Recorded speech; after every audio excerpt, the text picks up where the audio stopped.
앞서 말씀드린 대로 오늘을 특별한 날로 여기고 우리가 이제 사람들을 초청하고 또 홈커밍 데이를 하고 함께 예배를 드리고 있는데요. 그래서 만남이 중요하죠. 그런데 그 모든 만남 중에 제일 중요한 만남은 우리를 사랑하시고 우리를 여기까지 부르신 주님을 만나는 게 제일 중요합니다. 그래서 하나님 아버지의 마음을 깨닫고 그 잃어버린 하나님 아버지를 만나고 돌아가시는 귀한 시간 되시기를 간절히 원하는 마음으로 말씀을 전합니다. 이 말씀이 여러분의 가슴을 두드리시고 여러분의 심령을 깨뜨리시고 그 아버지의 마음을 온전히 깨달아 우리도 주님, 저도 주님을 사랑하나이다, 저도 하나님 아버지를 사랑하나이다 고백할 수 있는 소중한 아침이 되시기를 주의 이름으로 축원합니다.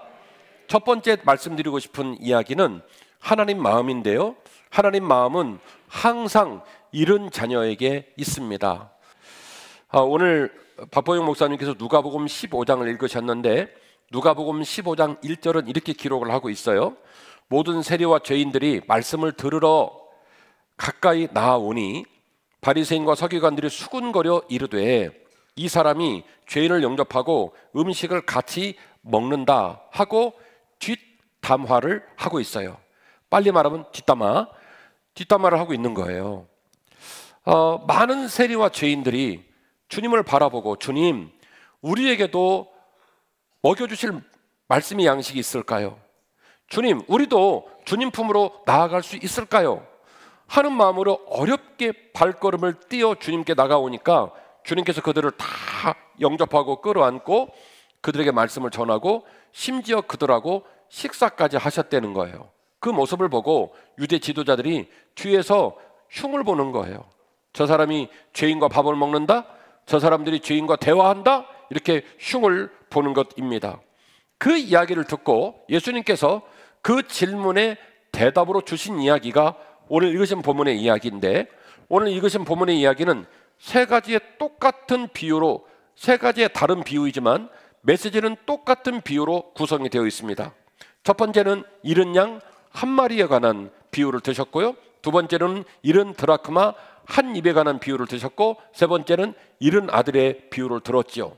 잃은 양 한 마리나 잃은 드라크마 한 입이나 잃은 내 사랑하는 내 잃은 아들에 관한 비유는 그 스토리가 다르지만 거기서 주고자 하는 메시지는 똑같은 메시지인데 하나님 아버지의 마음이 잃어버린 자녀에게 있다라는 것을 강조하기 위하여 이 세 가지의 비유를 들으셨습니다.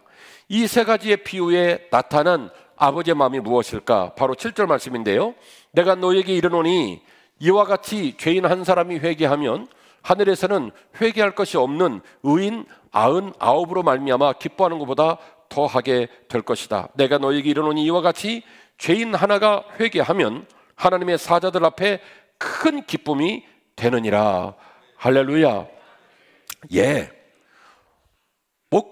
목동의 입장에서 본다면 99마리의 양이 왜 소중하지 않겠습니까? 소중하죠. 그 양들이 나와 함께 있는 것이 목동에게 기쁨이죠. 그러나 목동은 자기 품에 있는 99마리 양에게만 그 마음이 있는 게 아니라는 거예요. 잃어버린 양 한 마리, 잃어버린 양 한 마리, 말을 안 듣고 꼴통짓을 하고 불순종하고 지멋대로 하고, 그래서 무리를 떠나가지고 끝내는 스스로 돌아올 수 없어서 골짜기에 처박힌 그 잃어버린 양 한 마리에게도 여전히 목동은 그 마음이 가 있다는 거예요. 이 밤을 어떻게 지새고 있을까? 죽진 않았을까? 그 아이 행복할까? 그 생각만 하면 목동은 잠을 자지 못한다는 거예요. 하나님은 그런 마음으로 우리를 기다리고 계십니다. 하나님의 시선은 항상 잃어버린 자녀에게 있습니다. 우리는 하나님의 존재를 알 수 없는 죄인입니다. 이 땅에 발을 딛고 살고 무슨 사물을 인식하거나 개념을 인식할 때도 오감 하나 더 합치면 육감을 통해서 감각적으로 인식을 합니다.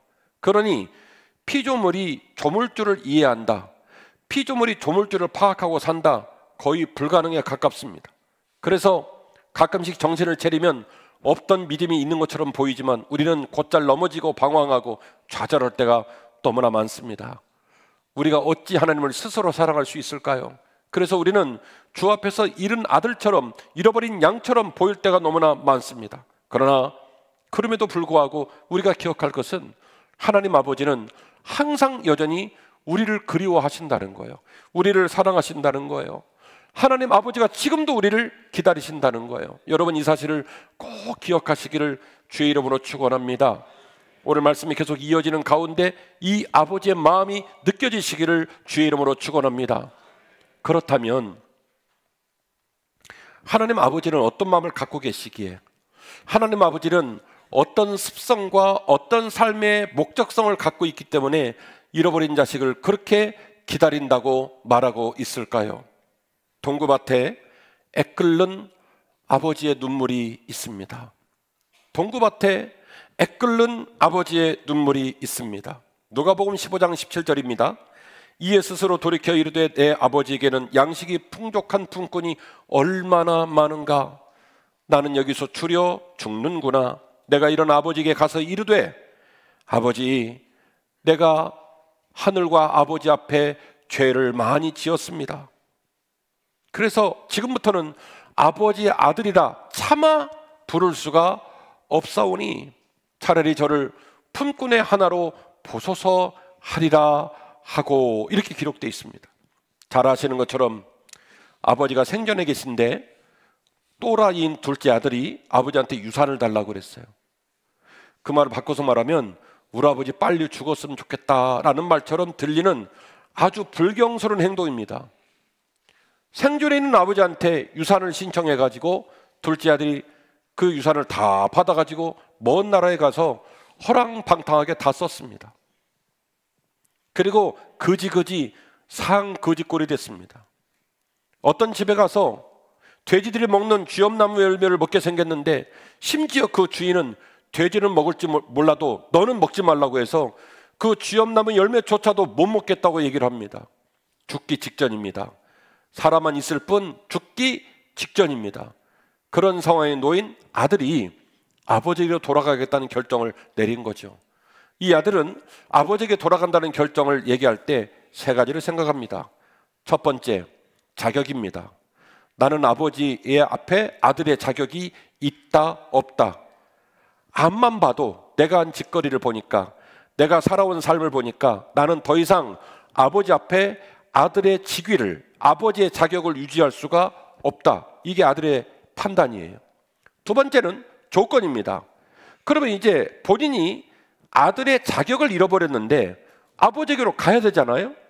그러면 조건이 나와야 되는데 아무리 따져봐도 아버지 앞에 나설 조건이 보이지 않습니다. 그래서 그는 그 모든 조건이 작동되지 않음에도 불구하고 아버지께로 가겠다는 결심을 내리는데 이유는 딱 하나예요. 줄여서 죽게 생겼으니 죽을 망정 내가 아버지께로 가야 되겠다라고 마음을 먹었고요. 세 번째, 그래서 이 아들은 엄청난 결정을 내립니다. 내가 결국에는 대가를 치르는 수밖에 없겠구나. 내가 한 말이 있고 내가 하는 행동이 있으니 결국에는 대가를 치를 수밖에 없겠구나 해서 대가를 치를 결심을 합니다. 그게 뭐냐면 아들의 신분을 포기하는 거예요. 그리고 아버지에게 구걸합니다. 차라리 저를 아버지의 많은 종들 중 한 사람으로 여겨 주옵소서. 이게 아들의 합리적 판단이에요. 그가 한 말, 그가 한 행동, 그가 살아온 삶의 모든 족적들을 곰곰이 돌아보니 그것 말고는 아버지께로 돌아갈 길이 없어요. 자격을 보아도, 조건을 보아도, 그리고 마지막 대가를 보아도 결국 이와 같은 논리 구조가 아니고는 아버지께로 돌아갈 수가 없다라고 정무적 판단을 내리게 된 겁니다. 이것이 아들의 마음이고 이것이 오늘 예배를 드리는 우리들의 마음 아닐까요? 아들은 여전히 자신의 의지와 명분과 용기와 도전으로 겨우겨우 힘겹게 아버지에게로 돌아갈 결심을 합니다만, 그러나 아들의 마음에는 회복도 평안도 행복도 모두 의미 없는 단어입니다.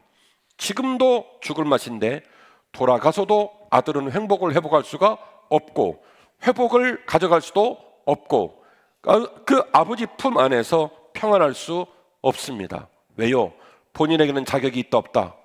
본인에게는 더 이상 자격이 없다고 판단을 했기 때문에 그렇습니다. 이게 아들의 마음이에요. 이것이 아들의 입장입니다.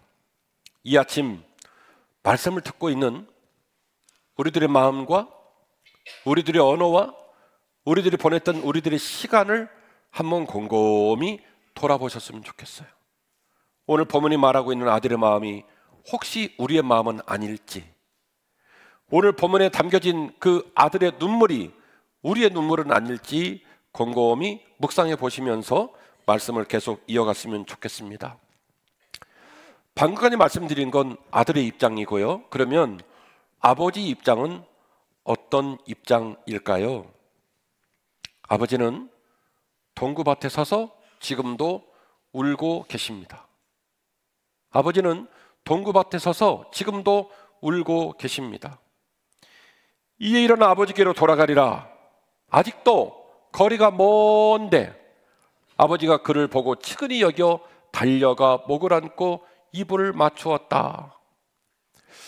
한글 개역개정판은 아직도 거리가 먼데라고 번역을 했습니다. 그리고 그 이전 구역 성경은 상거가 먼데라고 번역을 했고요.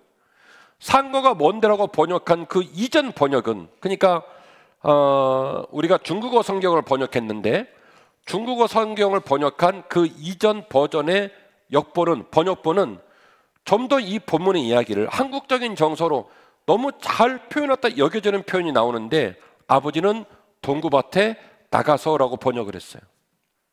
여러분이 들고 다니는 성경에는 안 나오지만 그 오랜 이전 버전에는 동구밭에 나가서라는 표현이 나오는데, 저는 성경을 연구하고 이야기로 들려드리는 제 입장에서는 한국에 있는 시민들에게 한국적인 정서로 이 본문을 이해시키기에는 동구밭이라는 표현이 참 적절하겠다라고 생각하는 목사 중에 한 사람입니다. 여러분, 동구는 어떤 뜻일까요? 동구는 골짜기 동자에 입구에 구자를 씁니다. 그래서 골짜기에 입구, 직역을 그렇게 할 수 있는데, 그 동구는 우리 민족들에게 마을을 의미하는 말이에요. 동구밭 과수원길, 그 동요에 나오는 동구가 바로 그 동구인데요, 골짜기 동의 입구, 마을의 입구를 말하는 겁니다. 동구는 어떤 의미를 갖고 있을까요? 소속감의 극치, 평안함의 극치, 사랑함의 극치, 안전한 곳이에요. 동구 안에 있으면 슬퍼할 수 없고, 동구 안에 있으면 행복하고, 동구 안에 있으면 소속감이 있기 때문에 자신감이 있습니다. 그 동구 밖은 그 물리적 거리를 말하는 게 아니에요. 동구 밖이 어디까지냐, 3km 바깥이냐, 5km 바깥이냐, 이 말이 아니고 그 마을 공동체의 사랑과 소속감이 끝나는 위치를 말하는 거예요. 동구 밖 표현이란 말은 이제 그 모든 혜택과 그 모든 소속감과 그 모든 행복이 끝나버린 마지막 선, 거기를 뭐라고 말합니까? 동구 밖이라고 표현을 하는 거죠. 지금 아버지가 어디 나와 계시냐면 동구 밖에 나와 계신 거예요. 마을을 떠나고 소속과 사랑과 행복의 터전을 떠나버린 아들, 그 아들이 오기만을 바라보면서 아버지는 어디에 나와 계시냐면 동구밭에 나와 있습니다. 이 기다림이라는 정서는 한국 역사에 굉장히 중요한 의미를 갖고 있습니다. 여러분, 망부석이란 말 기억나시죠? 망부석 설화가 우리나라에는요 전국에 흩어져 있어요. 바닷가에도 있고 산중에도 있고 성토에도 있고, 때로는 부인이 남편을 기다리고, 때로는 남편이 아내를 기다리고, 때로는 부모님이 자식을 기다리는 동구밭, 그 기다리는 사무쳐서 결국 뭐가 됐다는 거예요? 움직이지 못하고 돌이 되었다. 그래서 뭐라고 말합니까? 망부석이라고 이야기를 하는 거예요. 음식을 끊고 마시는 걸 끊고, 그리고 잠도 자지 않은 채로 마을을 떠나고 가정을 떠난 누군가를 기다리는 그 지난 기다림의 마음에 동구밭의 의미가 있어요. 아버지가 어디 나와 있냐면 동구밭에 나와 계신 거예요. 잃어버린 그 아들이 돌아오기만을 바라보면서 동구밭에 나가 있다고 말하고 있습니다. 그리고 누가복음 15장 20절 말씀 보니까 아버지는 아직은 거리가 먼데, 제가 말하는 버전으로 말하면 동구밭까지 나와서 아들이를 기다리고 있는데 그 아들이 이제 아들에게로 온 거예요. 그 아들을 보고 아버지가 품었던 마음은 뭐냐면 그를 측은히 여겨, 또 다른 성경 버전으로 불쌍히 여겨라고 번역을 했는데 이것도 좀 아쉬워요. 아이고, 이왕 돌아온 놈을 어떻게 해? 꼴보기 싫어서 안 왔으면 했는데 상 거짓골이 되어서 이왕 온 걸 어떻게 그냥 좀 봐주자, 이런 표현이 아니에요. 그를 측은히 여겼다, 그를 불쌍히 여겼다는 표현은 이런 유의 표현이 아니에요. 헬라 원어를 보니까 에스플랑크 니스테라고 되어 있는데 측은히 여겼다, 에스플랑크 니스테. 이 단어의 원형을 보면요, 스플랑크 논이라는 말이 있는데요, 이 스플랑크 논이라는 말은 창자, 내장 을 뜻해요. 명사인데 스플랑크 논 하면은 창자, 내장을 말하고요. 스플랑크 니조마이라는 동사형으로 바뀌면 어떻게 되냐면 이 창자가, 이 내장이 끊어질 듯하고 녹아내리고 뒤집어지는 현상을 스플랑크 니조마이라고 얘기를 합니다. 한글 개역 개정판이 이 15장 20절 말씀을 번역하면서 아버지가 그 아들을 측은히 여겼다라는 말은 그냥 좀 불쌍히 여겼다, 멀리 떠났다 돌아오니까 안쓰러워서 그냥 그를 측은히 여겼다, 이런 유의 표현이 아니고 스플랑크 니조마이, 마치 창자가 낱낱이 끊어지는 아픔으로, 내장이 녹아내리는 아픔으로 아들을 불쌍히 여겼다는 거예요. 야 이놈아, 좀 일찍 오지, 좀 빨리 오지, 이제 오냐. 스플랑크 니조마이. 제 이 말을 몇 분이 공감하실지 모르겠지만 새끼를 키워본 부모님은 제 말을 이해하실 거예요. 자식이 부모를 떠나고 부모가 자식을 지킬 수 없다는 생각이 들 때 부모는 공포를 느낍니다. 지가 원해서 떠냈고, 지가 원해서 아버지와 거리를 두었다 할지라도, 지가 원해서 어머니와 거리를 두었다 할지라도 자식을 낳아본 부모는 그 자식을 생각하는 마음이 스플랑크 니조마이입니다. 자식이 눈에 안 보이니 창자가 다 딱딱딱 끊어지는 것 같고 자기 뱃속의 내장이 녹아내리는 것 같은 고통을 느낍니다. 그게 누구의 마음이냐면 바로 아비의 마음이에요. 그를 보고 측은히 여겼단 말은 스플랑크 니조마이, 창자가 다 끊어지고 내장이 녹아내리는 아픔으로 그 아들을 끌어안고 불쌍히 여겼다라는 말입니다. 그게 아버지의 마음이었어요. 그럼 보십시다. 아들의 마음하고 지금 아버지의 마음이 동에서 서해가 먼 것처럼 다르죠? 아들은 결국 대가를 치르겠다고 마음을 먹었습니다. 나는 아들로 복귀가 된다 안 된다? 안 된다. 그런데 아버지는 정작 거지 상거지 같은 아들을 만났을 때 스플랑크 니조마이, 당신의 뱃속에 있는 내장이 녹아내리고 창자가 끊어지는 아픔으로 그 아들을 가슴에 끌어안았습니다. 그러면 이제 아들은 뭐 해야 되죠? 아까 그 머나먼 타국에서 감히 고향으로 돌아올 때 그렇게 하겠다고 맘먹은 걸 해야 돼요. 그러지 않으면 가요 못 가요? 그러지 않으면 못 가는 거니까 본인이 하겠다고 맘먹은 걸 이제 실천에 옮겨야 할 겁니다. 같이 보실까요? 중요한 본문인데요. 21절입니다. 드디어 아들이 시작을 합니다. 아들이 이르되 아버지, 내가 하늘과 아버지께 죄를 지었사오니 지금부터는 아버지의 아들이라 일컬음을 감당하지 못하겠나이다 하나. 여기까지 읽겠습니다. 자, 문장이 끊어졌어요? 이어져요? 문장이 끊어져 버렸죠. 중간에 하나라는 단어가 갑자기 인터셉트로 치고 들어오면서 문장이 끊어졌어요. 제가 이어볼까요? 아버지 아들이라 일컬음을 감당하지 못하겠나이다 하오니 저를 아들이라 부르지 마시고 오늘 이후로 종들 중 하나로 여기옵소서. 저는 아들이 아닙니다. 이게 풀버전이에요. 이 얘기를 하려고 하는 거예요. 이 명분 아니고는 아버지께로 돌아올 수가 없기 때문에 아들은 생각해요. 내가 이 말을 하고 내가 이 문장을 아버지께 고백하고 아버지 품에 종으로 살겠다라고 마음을 먹은 거죠. 이제 그 얘기를 하고 있는 거예요. 그런데 그 얘기가 진행되는 중 가장 중요한 문장이 나와야 할 위치에서 아버지가 그 말을 딱 끊어버린 거예요. 우리 어른들 말로 됐고, 예, 그 중요한 문장이 막 나오려는 순간에 아들의 말을 탁 아들이 끊어버린 거예요.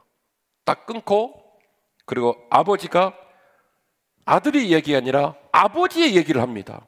아버지는 종들에게 말합니다. 제일 좋은 옷을 내어다가 입히고 손에 가락지를 끼우고 발에 신을 신기라. 그리고 살진 송아지를 끌어다가 잡으라. 우리가 먹고 즐기다. 이 내 아들은 죽었다가 다시 살아났으며 내가 잃었다가 다시 얻었노라 하니 그들이 즐거워하더라. 아들은 쭈뼛쭈뼛거리며 아버지에게 말을 이어갑니다. 아버지, 저요 완전 나쁜 놈이에요. 아버지 가슴에 치명적인 상처를 드렸고 아버지가 평생 어렵게 벌은 물질 갖다가 허랑방탕에 다 써버린 진짜 나쁜 놈이에요. 그래서 저요 아버지 아들 못할 것 같아요. 이제 그 얘기 해야 되는데 아버지가 그 얘기를 딱 못하게 딱 끊어버렸습니다. 그리고 나서 하신 조치가 뭐냐면 종들을 불러가지고 얘들아 저 아이 옷 갈아입혀라. 옷을 갈아입혔습니다. 그리고 손에 가락지를 끼워라. 이 가락지를 끼웠다는 얘기는 뭐예요? 이 사람은 내 아들이란 뜻이에요. 너희들이 볼 때 상거지 꼴이 돼요. 어디서 온 놈인지. 이제는 쫄병으로 들어오니까 야 우리 종 조직에 막내 들어왔다, 신입생 들어왔다 그렇게 생각할지 모르겠으나 손가락에 가락지를 끼우는 순간 그 아들의 신분이 다시 격상을 합니다. 가락지를 끼우는 의미는 뭐예요?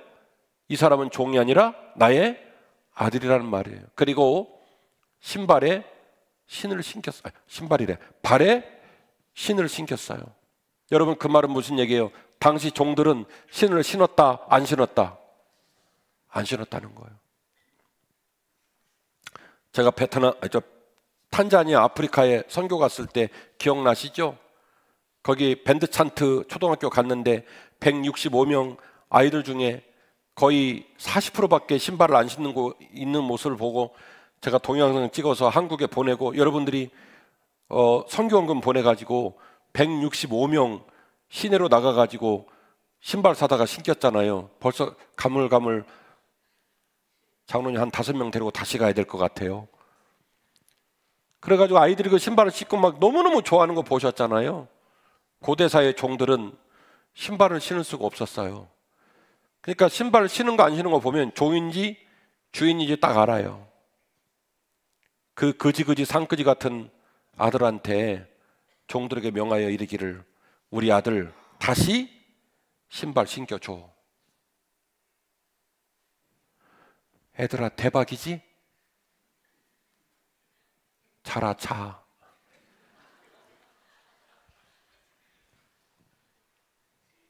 아들은 생각했습니다. 나 같은 놈이 어떻게 아버지에게 아들이 될 수 있을까?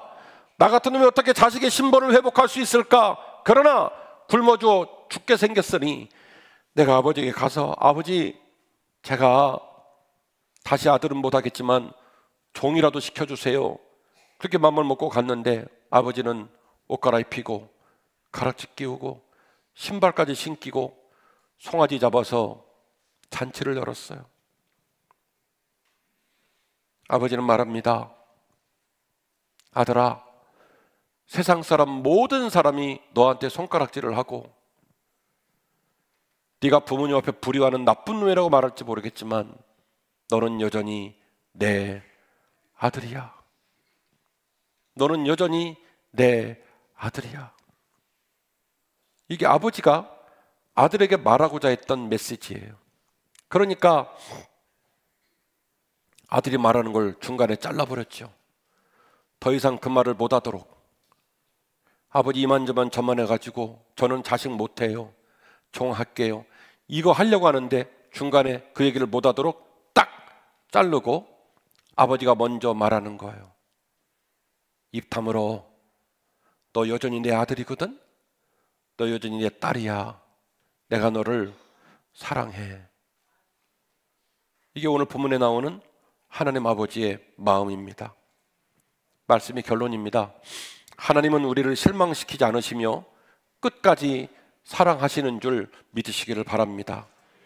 현대사회를 한마디로 표현하면요, 불신과 단절이에요. 행복했던 모든 관계가 깨어지고 우리는 서로를 불신하고 갈등하고 피곤한 인생을 살아갑니다. 멀쩡하게 옷 챙겨 입고 차 끌고 나와서 길에서 죽어라고 싸웁니다. 학교에 가서 선생님에게 인생을 배우고 지식을 배워야 되는데 그 선생님과 싸우고요. 직장에서 선배와 동료와 싸웁니다. 뉴스를 보십시오. 싸우는 이야기, 상대방을 죽일 것처럼 몰아붙이는 싸우는 이야기 말고는 뉴스거리가 없습니다. 이 세상 어디에 평안이 있다고 생각이 되십니까? 세상에 단 한 사람, 이 여자라면, 이 남자라면 내가 행복할 수 있겠구나 싶어 결혼한 그 배우자와 죽어라고 싸웁니다. 내 뱃속으로 나와서 내 사랑으로 기른 자식과도 싸웁니다. 세상이 병들었습니다. 인간다움이 사라지고 인간의 품위가 사라져버린 어려운 시대를 우리가 살고 있습니다. 이런 이유로 우리는 첨단의 문명과 부유함을 누리며 살지만 평안하지 못합니다. 삶의 의미와 가치를 잃어버린 채 분주한 삶에 끌려가듯 하루하루를 살아가고 있습니다. 심지어 우리는 교회와 기독교를 보면서도 실망하고 상처받을 때가 너무나 많은데요, 좀 더 정확하게 말씀드리자면 하나님이 우리를 실망시키거나 기독교가 우리를 실망하신 적이 제가 기억하기로는 한 번도 없습니다. 그럼 누구에게 실망을 했느냐? 어디서 상처를 받았느냐? 기독교를 믿는 기독교인들에게 상처를 받은 거예요. 우리가 말하는 것처럼 진짜 우리가 빛과 소금이 되었다면 누가 우리를 만나서 상처를 받겠습니까? 목에는 십자가리를 걸고 다니고 그리고 스스로 말하기를 나는 목사입니다, 나는 장로입니다, 나는 권사입니다 하지만 우리들의 언어와 삶의 자리가 주님 닮지 못해서 세속의 친구들 앞에서 빛과 소금이 되지 못해서 많은 이들에게 상처를 줄 때가 너무 많다 보니 너무나 많은 사람들이 이런 혼란과 갈등 속에서 하나님께서 우리를 버리시거나 하나님께서 우리를 실망시킨다는 오해를 불러일으키고 있는데, 제가 알기로 하나님은 한 번도 우리를 실망시키신 적이 없고 우리를 끝까지 사랑하십니다. 제가 아들을 둘 낳았어요. 원래는 딸 하나 아들 하나 낳으려고 했는데 잘 안 되더라고요. 근데도 참 좋았습니다. 그 아이가 젖 먹다가 뒤집어지는 순간 저는 세상을 다 가진 줄 알았고요. 아빠, 아빠 그러면 방금 아빠라고 불렀는데 일부러 계속 아빠 불러봐, 아빠 불러봐. 아마 짜증났을 거예요. 그 얘기 듣고 싶어가지고 계속 내가 누구야? 아빠. 그 말이 너무너무 좋았어요. 이마트 데리고 가서 장난감 코너에 장난감을 사줄 때마다 아이가 팔딱팔딱 뛰면 저는 그런 생각을 했어요. 이 코너에 있는 장난감 다 사줘야 되겠다. 그렇게 자식을 길렀어요. 지금은 하나는 24살이 되었고 하나는 20살이 되었죠. 근데 가끔씩 보면 섭섭해요. 굉장히 이기적이고 자기를 향한 사랑이 너무나 커요. 아빠나 엄마가 실수할 수 있죠. 아빠나 엄마가 부족할 수 있죠. 근데 0.001초도 기다리지 않고 지적이 들어옵니다. 그걸 말이라고 하냐고. 왜 내 방에 있는 거 가져가냐고. 근데 사실 지들은 내가 가져온 것에 100배는 더 가져갔거든요. 열받아요. 세상에 저런 놈이 다 있나 싶어요. 근데요, 자식은 그래도 돼요. 왜냐하면 제가 뱃속으로 난 제 새끼니까. 자식은 죽었다 깨어나도 부모의 마음을 모릅니다. 왜냐하면 부모의 사랑은 일방적 사랑이기 때문에 그렇습니다. 이 사실을 일찍이 깨달은 우리 인생의 선배들은 그래서 부모의 사랑을 내리사랑이라고 명했습니다. 부모님에게 일방적으로 받고 또 받고 사랑을 누리다가 언젠가 철들어 부모님이 나를 사랑하셨구나 깨닫고 보니 부모님이 곁에 계시지 않는 거예요. 그래서 뒤늦은 후회로 내가 받은 사랑을 또다시 자녀에게 물려주니 부모 사랑을 내리사랑이라고 명한 것입니다. 부모와 자식의 사랑은 공평하지 않습니다. 이 세상의 모든 사랑이 기브 앤 테이크, 주고받는 사랑인지라 균형을 이루지 않으면 그 사랑을 유지할 수 없지만 부모와 자식의 경기장은 기울어 있고 한쪽에서 끊임없이 쏟아져 들어가지만 그래도 부모는 그 자식이 애틋하고 귀합니다. 왜요? 자식보다 부모님이 자식을 더 사랑하기 때문에 그렇습니다. 제 형제는 사남입니다. 제가 맞이고 바로 밑에 남동생 하나가 있고 그 밑에 여동생 둘이 있습니다. 저는 집안의 가장이니 때로 동생들이 잘못된 판단을 하고 덕이 안 되는 인생을 살면 지도하기도 하고 격려하기도 하고 또 꾸중을 하기도 하죠. 그럴 때마다 저희 어머니는 이렇게 말합니다. 김 목사, 당신은 성직자고 당신의 신분이, 김 목사의 신분이 누군가를 축복하라고 하나님이 목사를 삼아놨는데 목사 입에서 그렇게 노여운 얘기가 나오면 어떡해. 동생들을 혼낼 일 있으면, 동생들 섭섭한 일 있으면 나한테 말해. 내가 대신 뭐라고 할게. 내가 대신 혼내줄게. 김 목사는 사랑만 해줘. 김 목사는 축복만 해줘. 김 목사는 동생들 사랑하며 섬겨줘. 한낱 형이라는 존재, 오빠라는 존재는 그가 목사임에도 불구하고 조금만 경기장이 틀어지고 입장이 달라지면 화가 나요. 니네 이렇게 살면 안 된다. 너 이건 잘못된 거다. 그런데 어미의 마음은 달라요. 김 목사 내 아들이지만 목사님이잖아. 그 동생들 볼 때마다 안수해주고 축복해줘.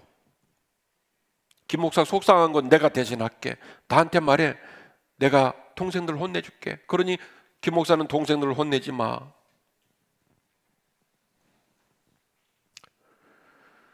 이 세상을 살아가는 가녀린 부모의 마음에도 이처럼 자식을 생각하면 대통령도 어떤 민족도 흉내낼 수 없는 불같은 사랑이 이 세상 부모의 마음 가운데 있습니다. 하물며 하늘에 계신 우리 아버지께서 우리를 얼마나 사랑하실까요? 돈 버는 거 중요하죠. 코스피 4천 중요하죠. 일론 머스크 동향도 살펴봐야 되고, 그리고 메타 기업이 어느 방향으로 가는지 이것도 고민해 봐야 되고, 이재명 대통령하고 시진핑하고는 어떤 관계를 맺는지 분석도 해야 하겠지만, 여러분 그 모든 것들이 여러분 삶 가운데 얼마나 큰 기쁨과 소망을 줄지 모르겠어요. 우리가 더 깨닫고 우리가 더 집중할 것은 하나님 아버지의 눈빛입니다. 김 목사야, 이 장로야, 최 권사야, 내가 너를 사랑해. 내가 너를 사랑해. 이 주님의 안타까운 목소리가 이 아침 여러분의 마음에 담겨지고 들려졌으면 좋겠습니다. 그러므로 새가족이 되었던 기존의 신자가 되었던 동구 밖까지 나오셔서 우리를 기다리시는 아버지의 마음을 깨닫고 아버지에게로 돌아가야 할 줄로 믿습니다. 스플랑크 니조마이, 창자가 끊어지고 내장이 녹아내리는 아픔으로 그 아들을 사랑하신 아버지의 마음 말입니다. 평안과 행복에서 단절되고 다시 돌아올 수 없는 신세가 되어 우리는 탕자처럼 자격과 조건과 대가를 생각하고 있지만 지금도 창자가 끊어지는 아픔으로 우리를 기다리시는 하나님을 묵상하며 다시 믿음으로 굳게 서시기를 주의 이름으로 축원합니다. 주님은 우리를 바라보시면서 돌아오라 명하시고 붙어 있으라 명하십니다. 나는 포도나무요 너희는 가지라. 그가 내 안에 내가 그 안에 거하면 사람이 열매를 많이 맺나니 나를 떠나서는 너희가 아무것도 할 수 없음이니라. 내게 붙어 있어 다오. 내게로 돌아와 다오. 나와 함께 가자. 주님이 지금도 여러분에게 손 내밀고 계십니다. 하나님 품으로 돌아와 하나님과 함께 다시는 떨어지지 않고 승리하는 신앙과 인생으로 생의 마지막 순간까지 쓰임받는 저와 여러분이 되시기를 주의 이름으로 축원합니다.